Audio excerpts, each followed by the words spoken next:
Ejercicio 8 me dice, un restaurante muy concurrido es famoso por las buenas propinas que sus clientes dejan. El restaurante muestra esto como un incentivo a la hora de contratar personal de gastronomía. El restaurante viene observando una diferencia en el valor de las propinas. Una muestra de 40 días reveló que los hombres obtuvieron una media de 1.400 en propinas por día con una desviación estándar de 200 pesos. Entonces nuestra variable aleatoria X vendría a ser propinas por día. Todo esto valuado en unidad de medida pesos.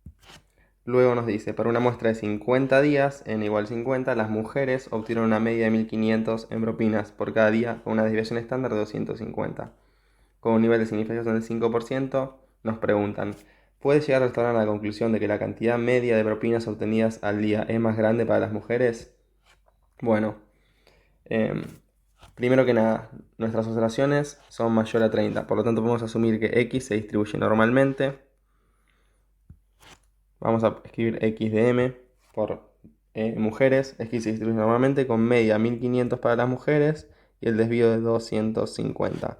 Y para los hombres, XH también se distribuye normalmente con 1.400 de media y 200 de desviación estándar. Tenemos que los hombres muestreamos a 40 hombres y de mujeres muestreamos a 50 mujeres. Recordemos que esta es la media muestral y este es el desvío muestral. No tenemos el desvío poblacional, por lo tanto tenemos que recurrir a una T de student. Entonces yo en vez de normal pondría acá una T de student para ser más precisos. Nos piden establecer una hipótesis nula y una hipótesis alternativa.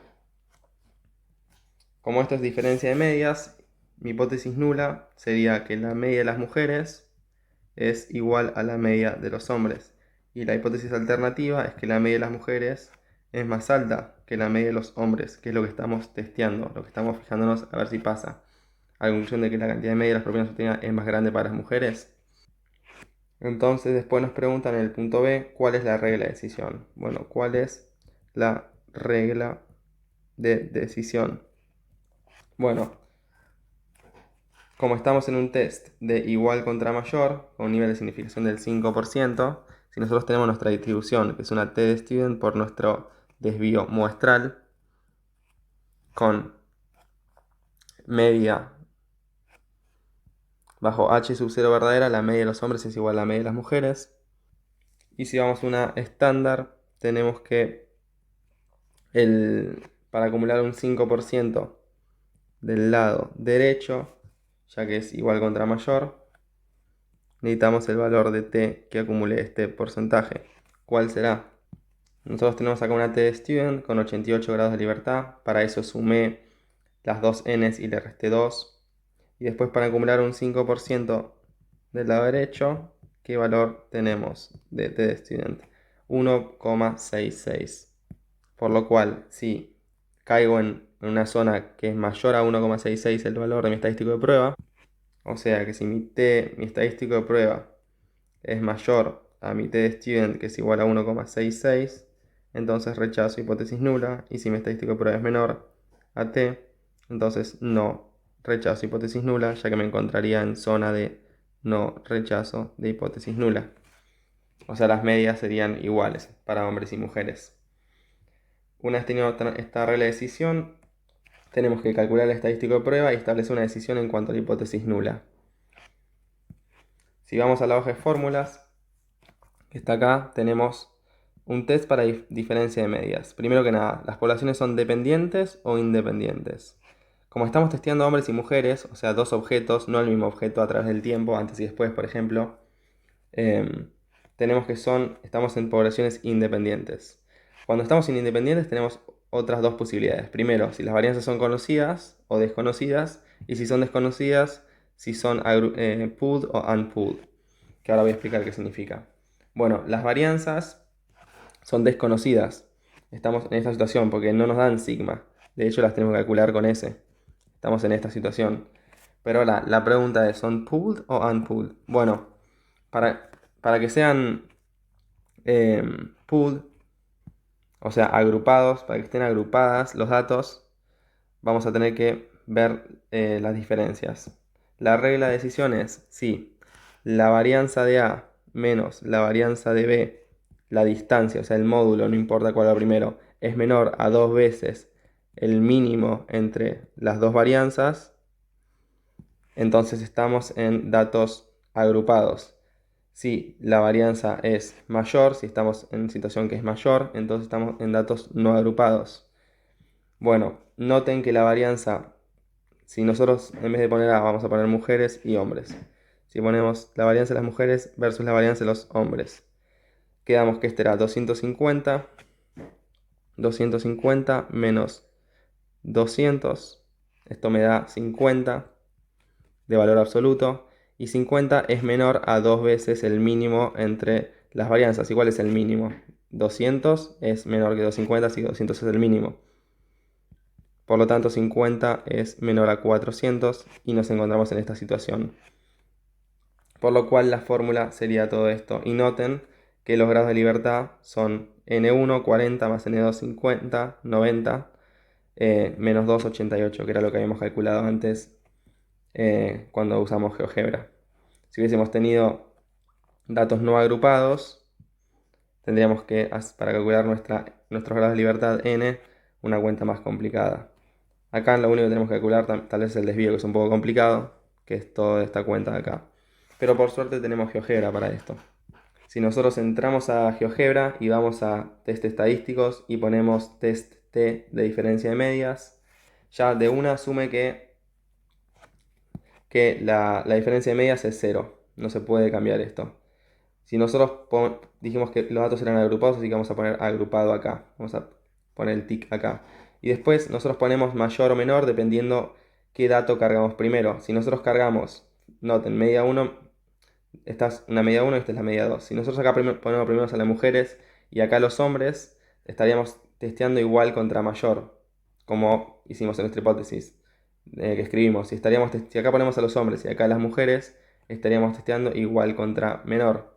Noten que lo único que cambia va a ser el numerador de nuestro estadístico de prueba. Volvamos ahí. O sea, si acá yo pusiese mujeres y acá hombres, esta diferencia de medias me va a dar 0 como hipótesis nula, me daría un valor positivo. Si acá yo pusiese hombres y después menos mujeres, que es una medida más grande, me daría algo negativo. Pero siempre el mismo valor, solo que cambia el signo. Pero en valores absolutos es el mismo. Pero bueno, volviendo al caso.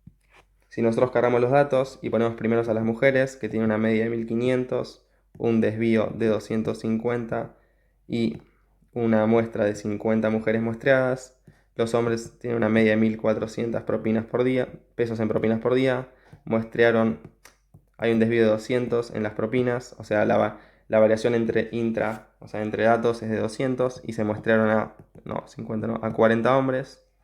Nuestro test, noten cómo nos da nuestra T-Student, noten que los grados de libertad son 88 y un p-valor de 0,02.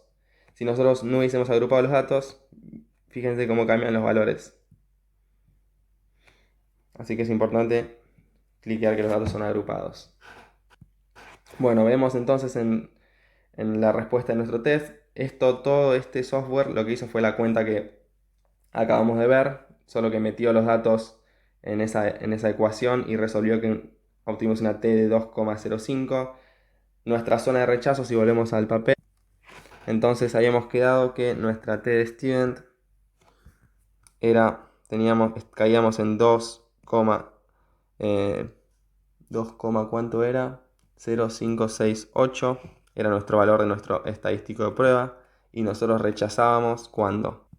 Y rechazábamos si éramos más grande que 1,66, entonces como claramente 2,05 es más grande que 1,66, se rechaza la hipótesis nula de que no hay diferencia de medias y se puede decir que la diferencia de las mujeres de medias es más grande. Es decir, las mujeres tienen en promedio más cantidad, más magnitud en propinas que los hombres. También se puede ver esto con el valor P. Nuestro P-valor es menor que nuestro alfa de 5%. ¿Cuánto era nuestro P-valor? Si lo vemos, acá tenemos un p-valor de 0,0213. Entonces, si ponemos p-valor de 0,0213, notamos que el 2% claramente es menor al 5%. Por lo tanto, se rechaza la hipótesis nula. Bueno, el último punto era determinar el p-valor, 0,0213. Recuerden que el p-valor, que es como estamos en un test de igual contra mayor, es el área acumulada, como es contra mayor, desde la derecha hasta nuestra estadígrafo de prueba. Este área es de 0,0213, aproximadamente 2%, claramente menor a todo este área de 5%. Bueno, y ya con esto terminaríamos la resolución de este ejercicio. Recordamos que esto es un test para diferencia de medias, con poblaciones independientes, ya que estudiamos mujeres y hombres, dos objetos distintos. Y por último, también tenemos que son datos agrupados. ¿Por qué? Porque la varianza de las mujeres menos la varianza de los hombres en valor absoluto es menor a 2 veces el mínimo entre la varianza de las mujeres, que es 250, y la de los hombres, que es 200. O sea, el mínimo sería 200. También noten que es lo mismo poner varianza de los hombres menos varianza de las mujeres.